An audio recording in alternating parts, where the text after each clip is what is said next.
बिस्मिल्लाहिर्रहमानिर्रहीम अस्सलामुअलैकुम and welcome back to another video from biology forum. उम्मीद करती हूँ कि आप सब खैरियत से होंगे। आज का ये वीडियो लेक्चर प्रोटीन सिंथेसिस के रिलेटेड है, या जिसको हम central dogma of molecular biology भी कहते हैं। इस वीडियो में मैं आपको ओवरव्यू दूंगी प्रोटीन सिंथेसिस का, और ये जो इसको हम सेंट्रल डोग्मा कहते हैं मॉलिक्यूलर बायोलॉजी का, इसकी मैं आपको रीज़न बताऊँगी डिटेल में कि इसकी मेन रीज़न क्या है। सबसे पहले बात करते हैं कि ये जो प्रोटीन सिंथेसिस है इसकी इम्पोर्टेंस क्या है, ये क्यों ज़रूरी होती है प्रोटीन सिंथेसिस।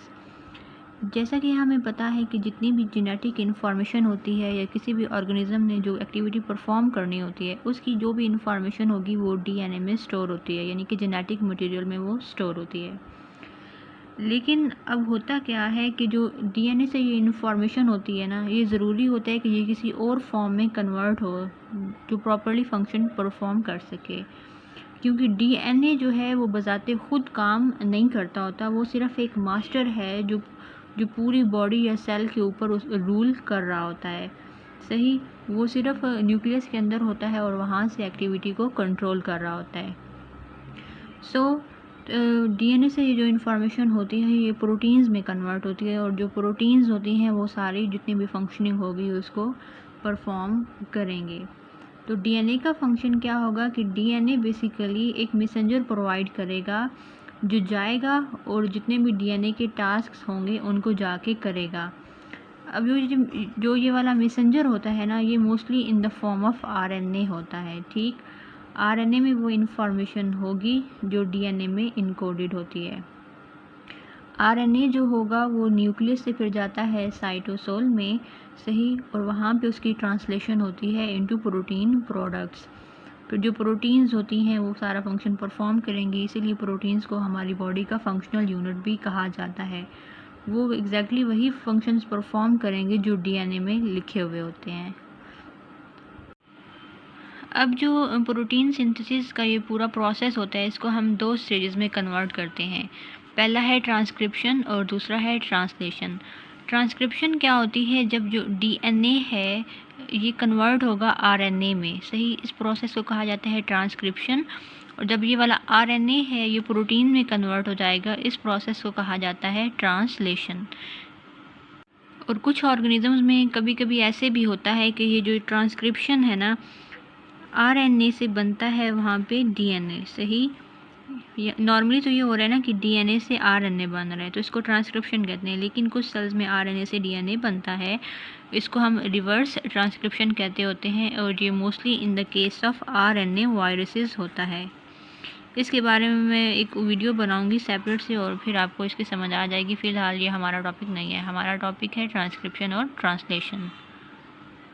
सो ये ओवरव्यू आपको समझ आ गई होगी, आई होप सो। कि डीएनए से जब आरएनए बनता है तो ट्रांसक्रिप्शन, जब आरएनए से प्रोटीन बनेगी तो वो ट्रांसलेशन, जब आरएनए से डीएनए बनता है तो उसको रिवर्स ट्रांसक्रिप्शन कहते हैं। और यहाँ पे एक एंजाइम इन्वॉल्व होता है जिसको रिवर्स ट्रांसक्रिप्टेज एंजाइम कहा जाता है। नो कम टू वर्ड्स, जो ये प्रोटीन सिंथेसिस है इसको हम central dogma of molecular biology क्यों कहते हैं। अगर डोग्मा की हम सिंपल वर्ड्स में डेफिनेशन या इसका मीनिंग देखें तो इसका मतलब, इसको आम लफ्ज़ों में प्रिंसिपल कहा जाता है। ठीक, यानी कि कोई भी जब प्रोसेस होगा या कोई भी एक्टिविटी होगी, वो जिस प्रिंसिपल के ऊपर उसकी फंक्शनिंग होगी ना, तो उसको हम कहते होते हैं कि ये इसका डोग्मा है।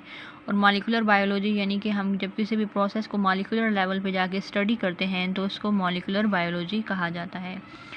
अब ये जो प्रोटीन सिंथेसिस के जितने भी इवेंट्स हैं ना, इसका जो जब ये सीक्वेंस डिस्कवर हुआ था, ये बहुत बड़ा माइलस्टोन था मॉलिक्यूलर बायोलॉजी में, ये बहुत बड़ी अचीवमेंट थी। डेफिनेटली ये अचीवमेंट थी, क्योंकि जब एक पूरा जो जेनेटिक इन्फॉर्मेशन है वो किस तरह से एक्टिविटीज़ को परफॉर्म करवाती है, जब ये इवेंट पता चला तो ये माइलस्टोन था। तो इसलिए साइंटिस्ट ने इसको ये बोला कि ये मॉलिक्यूलर बायोलॉजी का सेंट्रल डोग्मा है, और इसीलिए इसको सेंट्रल डोग्मा ऑफ लाइफ भी कहा जाता है। अब आगे बढ़ते हैं। अब मॉलिक्यूलर बायोलॉजी में तीन जो प्रोसेस होते हैं ना, ये बहुत इंपॉर्टेंट होते हैं। एक रेप्लिकेशन का प्रोसेस, एक ये जो ट्रांसक्रिप्शन है, और थर्ड जो है वो ट्रांसलेशन है, सही। अब जब हम ये प्रोसेस स्टडी करते होते हैं ना, तो हम अलहदा से स्टडी करते हैं। प्रोकैरियोट्स में सेपरेट स्टडी किया जाता है इनको, और यूकैरियोट्स में सेपरेट स्टडी किया जाता है depending upon the genome organisation, क्योंकि प्रोकैरियोट्स और यूकैरियोट्स में जो जीनोम ऑर्गेनाइजेशन है ये डिफरेंट है।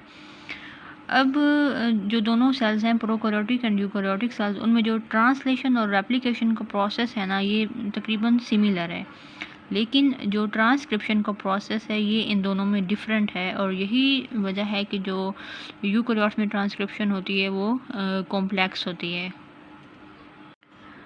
अब जो प्रोकैरियोट्स होते हैं उसमें जो जीनोम होता है ये साइटोसोल में प्रेजेंट होता है, सही। और जो यूकैरियोट्स होंगे उसमें हमें पता है कि जो जेनेटिक मटेरियल है वो एक ऑर्गेनेल के अंदर प्रेजेंट होता है यहाँ पे, और उस ऑर्गेनेल को कहा जाता है न्यूक्लियस, सही। तो पहला डिफरेंस यहाँ पे आ गया कि जो यूकैरियोटिक ट्रांसक्रिप्शन है वो न्यूक्लियस में होती है, और जो प्रोकैरियोटिक ट्रांसक्रिप्शन है वो साइटोसोल में होती है। अब यूकैरियोटिक सिस्टम के लिए तो ये ज़रूरी है कि अगर उसने प्रॉपर फंक्शनिंग करनी है, प्रॉपर काम करना है, तो वो जितने भी उसमें न्यूक्लियोटाइड्स होंगे और जितनी चीज़ें रिक्वायर होंगी ट्रांसक्रिप्शन के लिए, वो सारी न्यूक्लियस के अंदर लेके आए, ताकि जो आरएनए है उसकी प्रोडक्शन हो सके। यहाँ पे जो हम आरएनए की प्रोडक्शन की बात कर रहे हैं, इसका मतलब है कि मैसेंजर आरएनए की प्रोडक्शन, क्योंकि डीएनए से हमेशा मैसेंजर आरएनए बनेगा। अब मैसेंजर आरएनए में क्या होता है कि सारे कोडॉन्स प्रेजेंट होते हैं जो फर्दर जाके प्रोटीन्स में ट्रांसलेट होंगे। जब एक बार ट्रांसक्रिप्शन हो गई है, उससे आरएनए बन गया है, तो फिर आगे वो फर्दर उसकी ट्रांसलेशन होती है। प्रोटीन सिंथेसिस में हम दो इम्पोर्टेंट टर्म्स पढ़ते हैं, एक होती है इंट्रॉन्स और दूसरा होता है एक्सॉन्स। मैं अभी आपको बताती हूँ कि ये क्या होता है। अब जो प्रोकैरियोट्स होंगे ना, उसमें जब जो आरएनए बनता है वो फंक्शनल होता है, ठीक, वो कम्प्लीटली फंक्शन होगा, क्योंकि प्रोकैरियोट्स में जंक एलिमेंट्स नहीं होते। अक्सर ऐसा होता है यूकैरियोट्स में कि डीएनए में जंक एलिमेंट्स होते हैं, लेकिन प्रोकैरियोट्स के केस में ऐसा नहीं होता, और उसमें जितने भी कोडॉन्स प्रेजेंट होते हैं या न्यूक्लियोटाइड्स प्रेजेंट होते हैं वो सारे स्पेसिफिक प्रोटीन के लिए कोड करते हैं, और इसी वजह से उसको एक्सॉन्स कहा जाता है, सही। यानी कि एक्सॉन्स वो डीएनए होता है या वो कोडॉन्स होते हैं जो कम्प्लीटली फंक्शनल हों, और इंट्रॉन्स वो वाला होगा डीएनए जिसमें जंक डीएनए होगा और वो फंक्शनल नहीं होगा। सो इस वजह से जो इसका मैसेंजर आरएनए बनेगा यहाँ पे हमारे पास, ठीक, ये इसका जीनोम था, जीनोम से यहाँ पे जो मैसेंजर आरएनए बना है ये फंक्शनल होगा, और ये डायरेक्ट इसकी ट्रांसलेशन हो जाएगी यहाँ पे प्रोटीन्स में, सही। लेकिन यूकैरियोट्स के केस में ऐसा नहीं होता, यूकैरियोट्स का केस डिफरेंट है, क्योंकि उसमें जंक डीएनए प्रेजेंट होता है। और यहाँ पे मैं आपको एक और चीज़ क्लियर कर दूँ कि अगर यहाँ पे एक्सॉन्स हैं तो ये फंक्शनल हैं, इसका मतलब है कि ये प्रोटीन्स बनाएंगे, और इंट्रॉन्स नॉन फंक्शनल हैं तो इसका मतलब है वो प्रोटीन्स नहीं बनाएंगे। अब बात करते हैं यूकैरियोटिक सेल की, सही। अब यूकैरियोटिक सिस्टम में यूकैरियोटिक सिस्टम में क्या होता है कि जो आरएनए होगा, जो प्रोड्यूस होगा ना, यहाँ पे आरएनए मैसेंजर आरएनए बनेगा, वो मैच्योर आरएनए नहीं होगा। इसकी रीज़न क्या है कि इधर न्यूक्लियस में क्रोमोसोम्स होंगे और डीएनए होते हैं, लेकिन ये जो डीएनए है ना, यहाँ पे इसका कुछ पोर्शन ही कोडिंग होगा, और कुछ पोर्शन जो है वो नॉन कोडिंग होगा, वो प्रोटीन्स नहीं बनाएंगे। इसका फिर जो आरएनए बनेगा ना यहाँ पे, ठीक है, उसमें इंट्रॉन्स और एक्सॉन्स दोनों होंगे। और अब ये है कि जब ट्रांसलेशन होनी है और आरएनए को जो यूकैरियोटिक सेल है उसने साइटोसोल में भेजना है, तो उससे पहले ये ज़रूरी है कि जो यूकैरियोटिक सेल है वो इन इंट्रॉन्स को क्लीव कर दे, सही। इन सारे इंट्रॉन्स को क्लीव करके और जितने ये वाले एक्सॉन्स होंगे उनको आपस में जोड़ दे। इस प्रोसेस को कहा जाता है आरएनए स्प्लाइसिंग। यानी कि आरएनए स्प्लाइसिंग में क्या होगा कि इंट्रॉन्स को क्लीव किया जाएगा और एक्सॉन्स को आपस में जोड़ा जाएगा, ताकि हमारे पास एक प्रॉपर आरएनए आ जाए, सही। अब इसमें होता क्या है कि जब एक आरएनए स्प्लाइसिंग हो जाती है, लेकिन उसके बाद भी जो आरएनए आता है वो स्टिल इमेच्योर होता है, और उसको फर्दर मॉडिफिकेशंस की ज़रूरत होती है, सही। फर्दर मॉडिफिकेशन होंगी तब जाके हमारे पास मैच्योर आरएनए आएगा।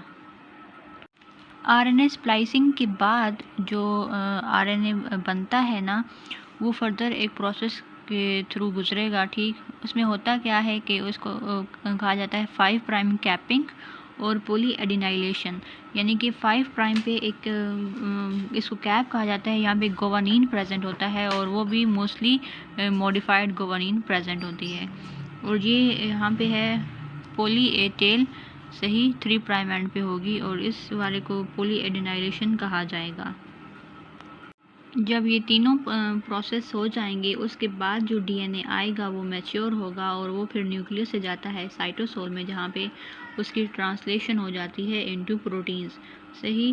तो जो आरएनए न्यूक्लियस में बनेगा सबसे पहले वो प्री मैच्योर होगा, उसके लिए एक्स्ट्रा स्टेप चाहिए होगा ताकि वो मैच्योर हो जाए। और उसके बाद स्प्लाइसिंग होगी, 5 प्राइम कैपिंग होगी और पॉली एडिनाइलेशन होगी और उसके बाद जाके जो यहाँ पे हमारे पास मैसेंजर आरएनए आएगा वो मैच्योर होगा। इसी वजह से जो ये यूकैरियोटिक ट्रांसक्रिप्शन है ये कॉम्प्लिकेटेड है। इसमें जो एंजाइम्स चाहिए होते हैं वो ज़्यादा होते हैं और जो ट्रांसक्रिप्शन फैक्टर्स चाहिए होते हैं वो भी इसमें ज़्यादा होते हैं। और कोई भी बायोलॉजिकल प्रोसेस जैसा होता है उसमें एंजाइम्स चाहिए होंगे, तो इसी तरह जो प्रोटीन सिंथेसिस का प्रोसेस है इसमें एंजाइम्स चाहिए होंगे। मोस्टली जो है वो आरएनए पॉलीमरेज है और उसमें भी आरएनए पॉलीमरेज 2 एंजाइम यूज़ किया जाता है। और कुछ फैक्टर्स चाहिए होते हैं जिनको ट्रांसक्रिप्शन फैक्टर कहा जाता है, ट्रांसक्रिप्शन फैक्टर 1, 2, 3, 4 और इस तरह के। ये थी आज की वीडियो। इसमें मैंने आपको बस एक ओवरव्यू दिया है और ये बताया है कि ट्रांसक्रिप्शन जो है वो यूकैरियोट्स और प्रोकैरियोट्स में किस तरह डिफ़र करती है। इंशाल्लाह नेक्स्ट वीडियो में मैं आपको ट्रांसक्रिप्शन और ट्रांसलेशन के बारे में बताऊंगी।